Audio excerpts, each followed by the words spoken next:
Haya, ndugu mteja, ndugu mdau, leo nimewaletea wale wazee wa kulenga, wazee wa vitu vizuri, wazee wa vitu vikali. Sasa hii kazi, narudia tena, sasa hii kazi. Nyumba hii ipo Chanika, ni manispaa ya Ilala, Dar es Salaam. Narudia tena, nyumba hii ipo Chanika, ni manispaa ya Ilala, Dar es Salaam. Nyumba inauzwa, bei ni sawa na bure. Bei ni sawa na bure. Nisikilize vizuri mteja. Nyumba hii ina vyumba vitatu, kimoja master, ina sitting room, ina dining, ina choo cha public, ina jiko na ina store. Ukubwa wa kiwanja ni square mita 400.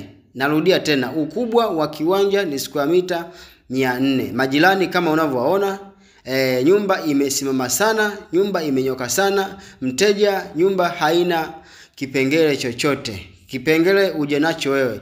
Bei, nisikilize vizuri, bei ni offer.